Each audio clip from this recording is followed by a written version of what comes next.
The punch landed harder than it should have, not just on my jaw but somewhere deeper, because the moment my vision blurred, I saw him step between us, and then his hands were on my face, his forehead pressed to mine, and before the crowd could even gasp, my best friend kissed me and whispered, "I can't lose you again," and in that second I realized this fight was never really about winning or losing. It was about everything we'd been running from for years.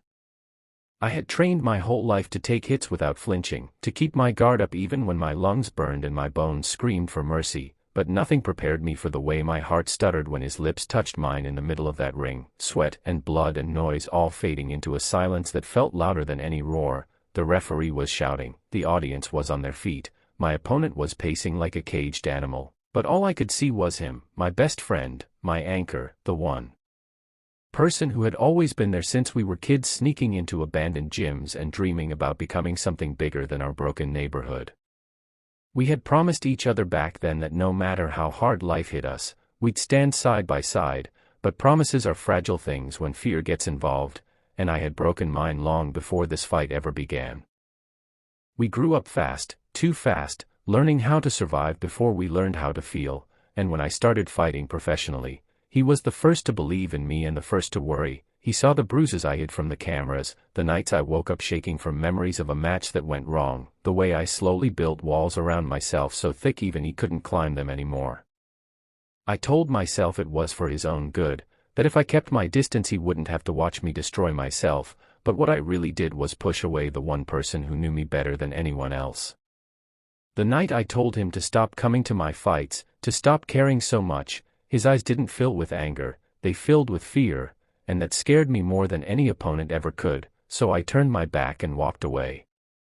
This fight was supposed to be my redemption, the comeback everyone said would define my career, the one chance to prove I wasn't finished, but from the first bell I knew something was off. My opponent was faster, meaner, and every hit felt like a reminder of all the unresolved pain I'd been carrying, and when I went down in the third round, the crowd held its breath the same way they had years ago when I was carried out of a ring on a stretcher and disappeared from the sport for months. That was the day I almost died, the day my best friend sat in a hospital hallway for 12 hours straight because he was too afraid to leave, the day he told me through tears that he couldn't watch me do this anymore because losing me would break him, and instead of listening, I shut him out completely. So when I saw him now, standing there at the edge of the ring, breaking every rule just to reach me, something inside me cracked. His voice shook as he told me to look at him, to stay with him, and when he kissed me, it wasn't dramatic or planned, it was desperate and raw, like a lifeline thrown to someone who was drowning. "I can't lose you again," he said, and suddenly all the pain I'd been ignoring came rushing back, not as fear, but as clarity. I realized I wasn't fighting for titles or applause or even pride anymore. I was fighting because I didn't know how to stop, and I had never asked myself what it was costing the people who loved me.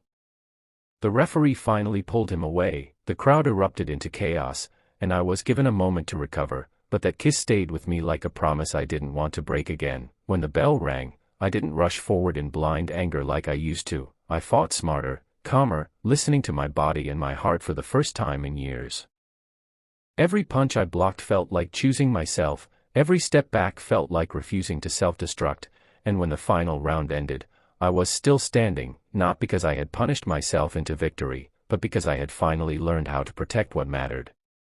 The decision was split, the crowd divided, and when my name was called as the winner, the applause felt distant compared to the weight lifting off my chest as I climbed out of the ring and walked straight to him. This time, I didn't hesitate, I didn't hide behind sarcasm or silence, I just held him, letting the truth settle between us like something fragile and precious. Winning felt good, but it wasn't the highlight of that night. The highlight was realizing I didn't have to face everything alone anymore, that strength didn't mean isolation, and that love, in all its messy, terrifying honesty, could be the thing that saved me. I thought that kiss would be the hardest moment of my life to face, but I was wrong, because the real fight began after the lights dimmed and the crowd went home, when we sat together in the quiet of the locker room and finally said all the things we'd been too afraid to admit for years. And if you think the story ends with a trophy and a hug, you're not ready for what came next, because the second chapter of my life started the moment I chose honesty over pride. The silence after the fight was heavier than any punch I had ever taken, because once the adrenaline faded and the cameras were gone, there was nowhere left to hide, and as we sat there with the hum of fluorescent lights and the smell of disinfectant in the air, my best friend looked at me like he was waiting for me to disappear again, and that fear in his eyes hurt more than the bruises blooming across my ribs.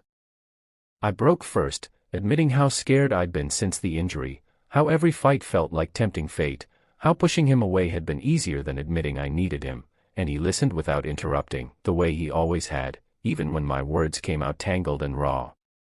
He told me about the nights he replayed that hospital scene in his head, about how every time he watched a fight after that, he felt like he was counting down to losing me for good, and when he said he loved me, not just as a friend, but as someone who couldn't imagine a future without me, I felt something shift inside me, something solid and steady replacing the constant fear I'd been carrying.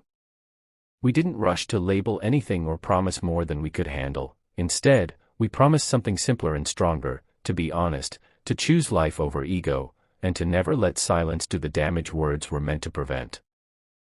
The weeks that followed weren't magically easy, because healing never is. My body demanded rest I'd ignored for years, my career hung in the balance as doctors and managers argued about my future, and the world expected me to bounce back with the same reckless fire, but I learned that growth often looks like slowing down. He was there through every appointment, every doubt-filled conversation, reminding me that my worth wasn't measured by how much pain I could endure, and when I finally announced a temporary break from fighting, the backlash was loud, but for the first time, it didn't define me. We started rebuilding in small ways, morning runs without timers, dinners without checking our phones, conversations that wandered from dreams to fears without judgment, and somewhere in that quiet consistency, the line between best friends and something more blurred into something real and grounded. The kiss that shocked the world became a private symbol of survival, a reminder that sometimes love shows up in the messiest moments, not to distract us from the fight, but to remind us why the fight matters in the first place. Months later, when I stepped back into a gym, not to compete, but to coach, I saw kids who reminded me of who I used to be, hungry and reckless and desperate to prove themselves, and I told them the truth I had learned the hard way. Strength isn't about never falling, it's about knowing when to stop, who to trust, and how to get back up without losing yourself.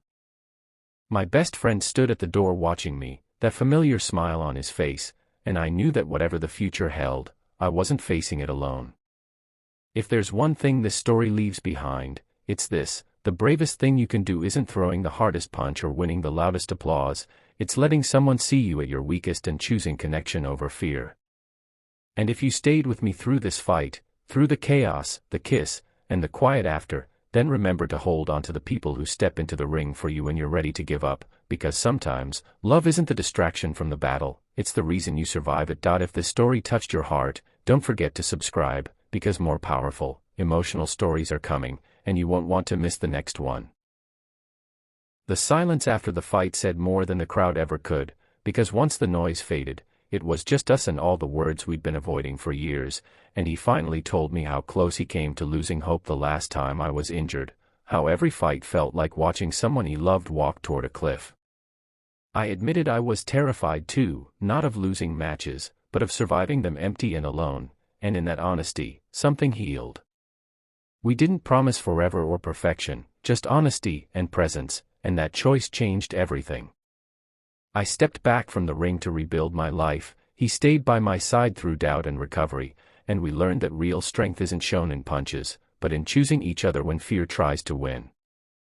Months later, I returned, not to fight, but to live better, and with him beside me, I finally understood that some battles are won by walking away at the right time. The kiss that once stopped a fight became the moment that saved my life, teaching me that love isn't weakness, it's courage in its purest form. Months later, I returned, not to fight, but to live better, and with him beside me, I finally understood that some battles are won by walking away at the right time.